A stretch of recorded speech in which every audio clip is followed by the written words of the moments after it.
Hello, beautiful community. It's a privilege and a pleasure and a blessing to be with you today. And a few of you have asked me to casually react to the latest public intervention by Noam Chomsky. And he's actually done several, but the one that's been picked out is the one in the New Statesman, a very prominent UK political magazine. And there is both a video interview and a print interview. This is a community engagement platform. This is my second channel. So if you're new here, you're very welcome. Sometimes if you mention Noam Chomsky, the video travels a little bit more broadly. Not sure if this one will. So we are planning on the main channel a systematic treatment of a kind of error that a lot of the Western left makes about Ukraine. We will do that. Furthermore, at the end of this video, I'm going to attach a slightly more systematic video than this one that I did on the second channel about a year ago about how to understand Noam Chomsky's commentary on Ukraine. But we're going to be more casual here, but let's make some progress in, I think, satisfying some cravings of curiosity, maybe indignation and so on. So the headline of the newspaper, of the New Statesman article is Noam Chomsky says that Russia is fighting more humanely in Ukraine than the West did in Iraq. Now, I've got the write-up of the interview here, and I haven't read it, but we'll read a few sections from it. But I did listen to the interview itself. So I've got a sense of what's what. So let's do it straight away. Let's go straight away into the key thing that a lot of people have been wondering about. What kind of a statement is that? Now, first of all, Noam Chomsky didn't say that. He didn't say the Russians are fighting more humanely.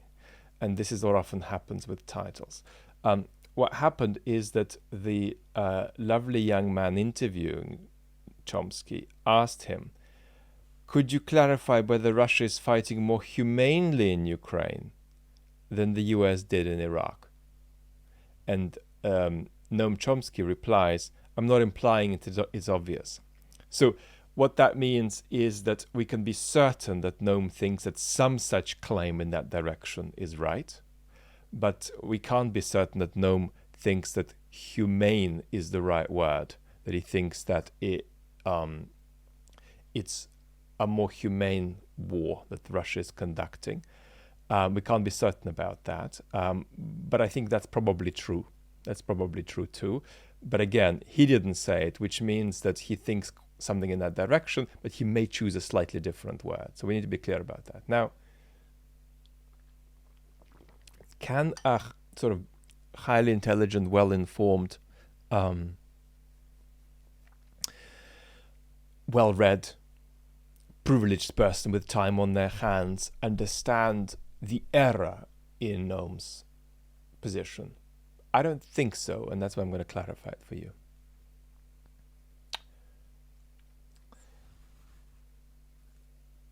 There is an image that goes with this statement by Noam, and then there's an error in it.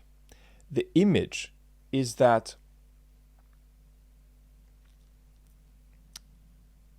US foreign policy is produced by a capitalist society whose main workings operate to further the interests of capital.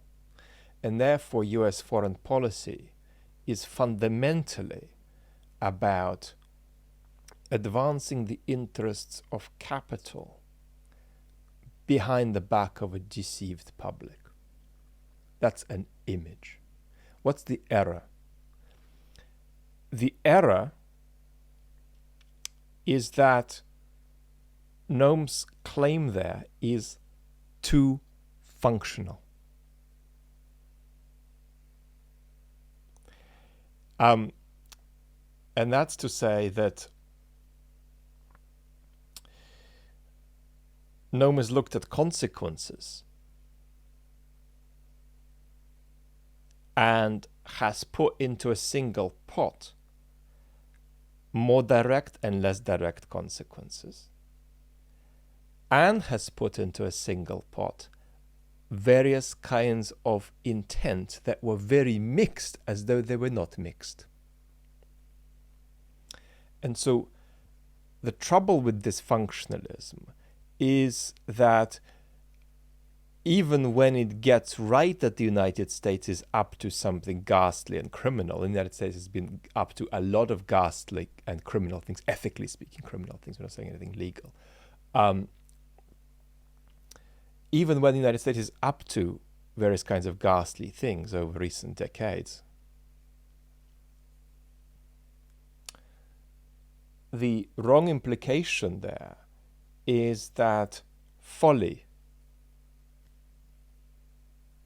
illusion, misadventure don't play a big role.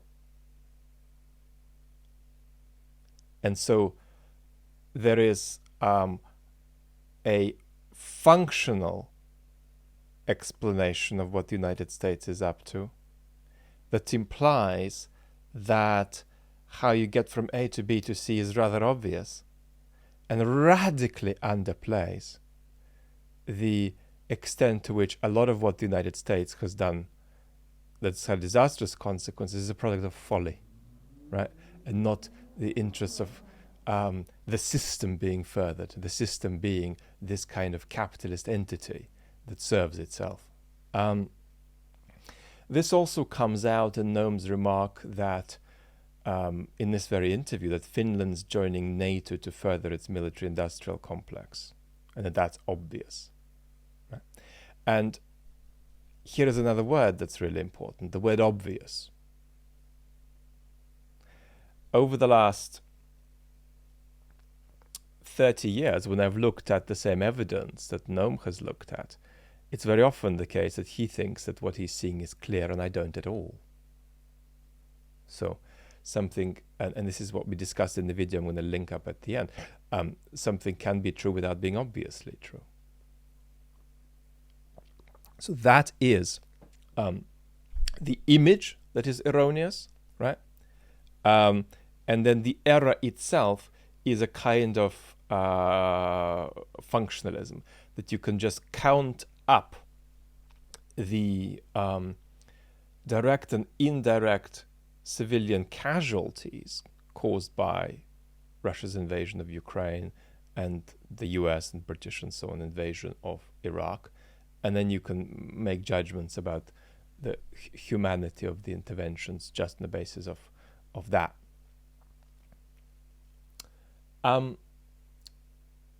Now, what do I have to say about this? Because this is a casual channel, will just personally tell you, no, I don't relate to the claim that this is more humane than Iraq. I just don't. I think that the United States has behaved in a very ghastly way since the Second World War on several occasions, Vietnam being one.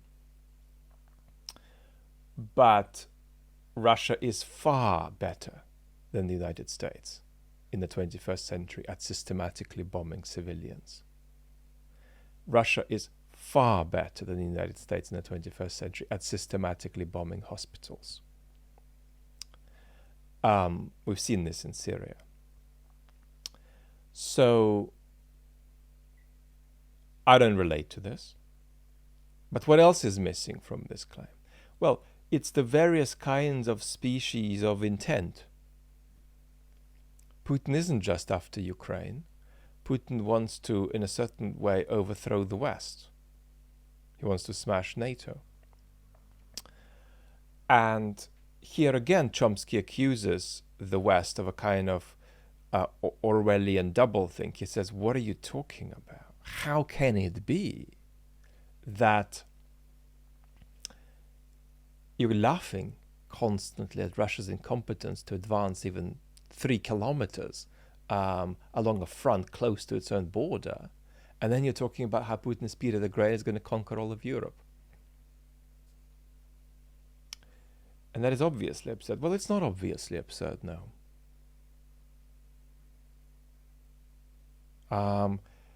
In fact, that is Putin's intent. And I actually think Putin's chances of realizing it are higher than 1%. Obviously, it's absurd to attribute probabilities, but this is just a psychological clue. Is there a higher than 1% chance that despite not being able to advance more than 5 kilometers here, 10 kilometers here, now going on the defensive, that Putin can continue a kind of attack on the West over the decade, over the years to come, over the decade to come? Yeah. So the war needs to freeze. Western democracies need to decline a bit more in Putin's mind. Several anti-democratic leaders who disrupt Western institutions and dig Russia out of its isolation vis-a-vis the West need to come to power. Russia's economy needs to stabilize a bit. Russia can then invade Eastern Estonia, challenge Article 5. Putin still wants to challenge Article 5. There is no conflict between the fact that Putin is still seeking the dissolution of NATO and the breakage, fragmentation of the West's place in the international order, while also not being able to get anywhere near taking the capital of a neighboring country with a much smaller population. Both are true.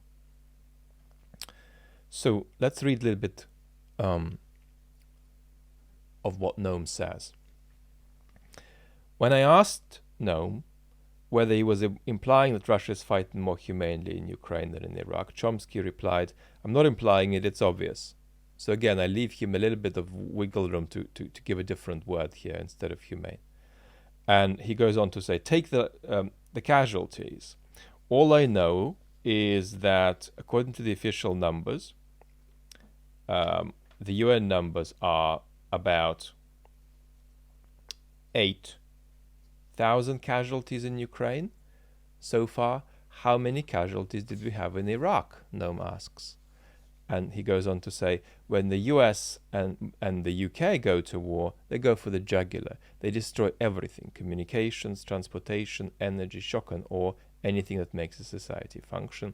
And then the young man doing this piece for the New Statesman adds, an estimate of the Iraq body count project puts the total civilian death toll at between 186 and 210,000 in the 20 years since the invasion, but he rightly adds that that is likely to be an undercount, which it really is. And then he says almost 25 of those deaths are directly attributable to the US-led coalition and its Iraqi allies. And then tens of thousands are attributable to various other agents. And then he adds that the Office of the UN High Commissioner for Human Rights has recorded about 8.5 civilians killed in Ukraine and 15,000 injured since the start of the invasion. But it believes, quote, that the actual figure is considerably higher because of poor data from areas with high civilian casualties, such as Mariupol. And Ukrainian officials believe that tens of thousands of civilians, perhaps up to 50,000 people, died in Mariupol alone during Russia's siege of the city.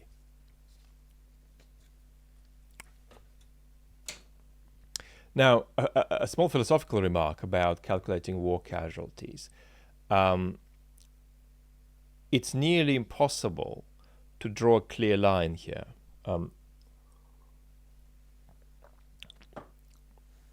Imagine that you are a 31-year-old woman. You survive Mariupol. And in fact, you move to another country. And 9 years later, you get terminal cancer. And God knows what that's to do with. That could be to do with stuff you got exposed to. That could just be to do with stress and trauma. Is that part of the war? Is that not part of the war? So there's a cascade of wide consequences that are vast, unobvious, intergenerational, which is why war is such an evil. Now,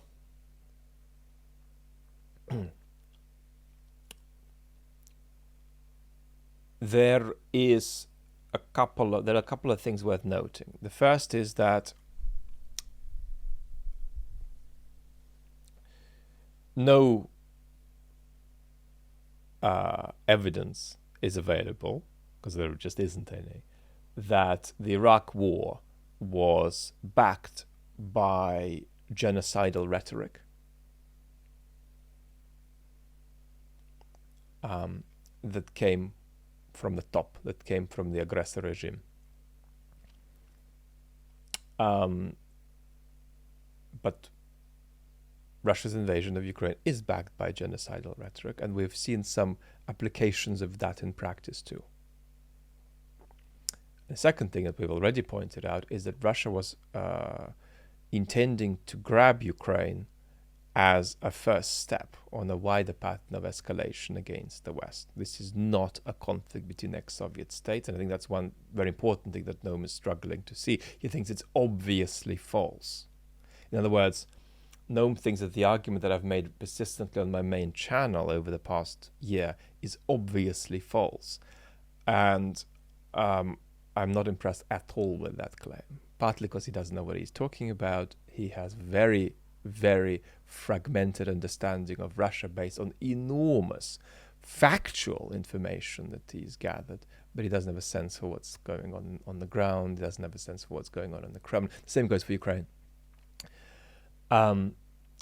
But I'd encourage someone who takes Noam's position that what I've argued is obviously false to argue that it's false, at least. Don't argue that it's obviously false, because that's quite embarrassing. That's interpretively embarrassing, because you are expanding the realm of the obvious, in a way that just makes no sense. Many fewer things are obvious than Noam thinks. But now, let's give a little bit of a break, put a bit of a break on your indignation, because this community watching this video is overwhelmingly of one opinion about how Ukraine needs support. Should Noam be allowed to say this in various platforms? Absolutely. That's an absolutely essential part of public discourse. And there is a temptation that some of you have to quieten this sort of discourse. This is an error. Your view of society and discourse, insofar as you want to quieten this stuff,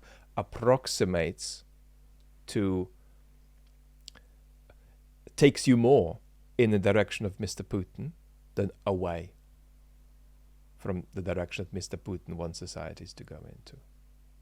Okay? Noam gets to speak. And moreover, I'm not a big fan ever of such interviews where, before the video interview began, the lovely young man announced that he was going to disagree with what Noam Chomsky was about to say. And I don't want to hear what a young man tells me to think about an interview I'm about to watch. I just want to watch the interview. So this format is often a bit wonky. His warnings about nuclear war are real. We're at a period of significant nuclear risk, and the people who self-congratulatory write on Twitter, "It hasn't happened for a year, so we're fine," are delusional. Right? And we need to keep watching nuclear risk. And these people on Twitter are not the people in power in the West. The people in power in the West are thinking about nuclear risk every day in response to the Ukraine war. And that is what is missing from a lot of the discourse you're seeing online. The realization of how much Western powers are every day thinking about nuclear risk with this conflict. So there's a kind of a misrepresentation there, as though we've gone past that now. It's not an issue anymore. Well, it's certainly an issue in Washington. Now, let's look at Iraq.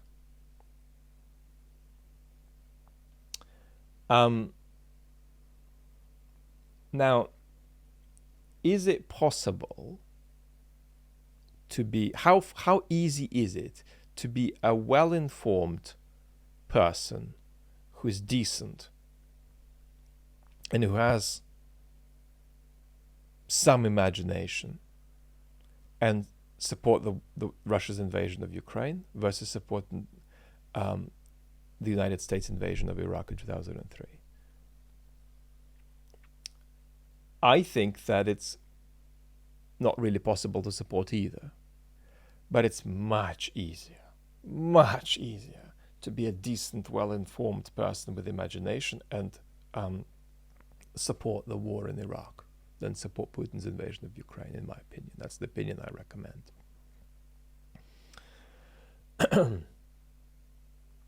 What lesson can we take from Noam's intervention here? That is not about just critiquing him. Well, let's look at Iraq.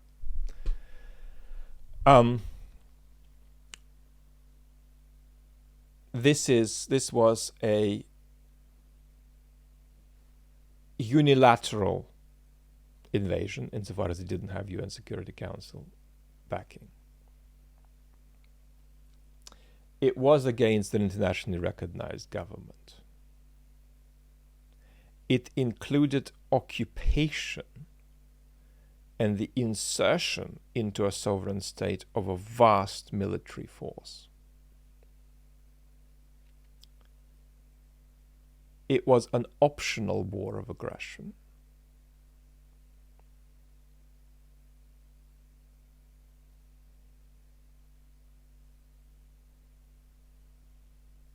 And fifth, virtually every expert, with one exception I can think of actually, with integrity and imagination, foresaw, as I did at the time, and many others did, the disastrous consequences of the war. So I'm not downplaying Iraq when I reject Chomsky's views and Chomsky's formulation. I mean, at the time, I lived with a friend, with an Iraqi friend and his partner, shared a home with them, and he escaped in very traumatic circumstances Iraq around the first Gulf War. You know, I was involved a little bit in helping out the Stop the War coalition. I took some meetings with UK politicians, even. So I was conscious, but then nearly everybody was too, about the impending disastrous consequences, the many delusions associated with the intervention. One of the central ones being that you can get rid of Saddam without getting rid of the Iraqi state. And what this, and I was a fan of intervention, and indeed more intervention than happened in Bosnia.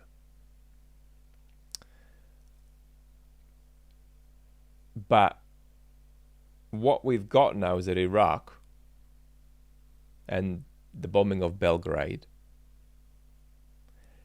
is leaving a lot of countries that are not in the West looking upon this, and this is Chomsky's point, and here he has a point, looking at this and saying, have these Westerners completely and utterly lost their mind? They've done these 5 things we've named in Iraq, and now they're raving about sovereignty? Have they completely and utterly lost their mind? I mean, how is that not an extraordinary condemnation of a kind of historical deficiency of ethical, political sanity on the West's part? They're raving on about sovereignty, and look at what they've been doing themselves. Now, there are answers to that, right? And how do you answer this? Well, I answer that kind of claim by saying, look, unlike Mr. Chomsky, I'm happy to put in my coin with US power to achieve some positive things around the world, even if we admit that US power did a lot of terrible things. And I'm certainly happy to admit that the United States is an empire. But what follows from that is that some empires are more benign than others, and some global problems can only be solved by benign imperial interventions by empires that might not in every other respect be benign.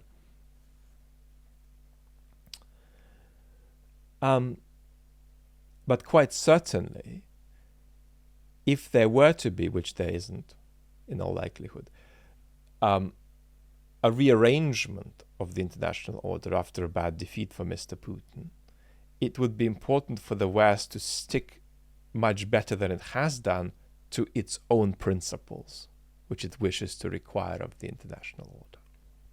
So this has been very, very jumpy, but these are some of the threads I want to put on the table. We're going to do a systematic treatment of the problem on the left that doesn't, in the West, often doesn't get this war. And there's a kind of a trivial solution to this problem, which is talk to leftists in Ukraine, talk to leftists in Eastern Europe, and you're going to find out what's up. But the longer answer needs to be given. We're going to give it on the main channel. Thank you so much for being with me through this rambly and in parts very, very slow conversation. Lots of love and talk soon.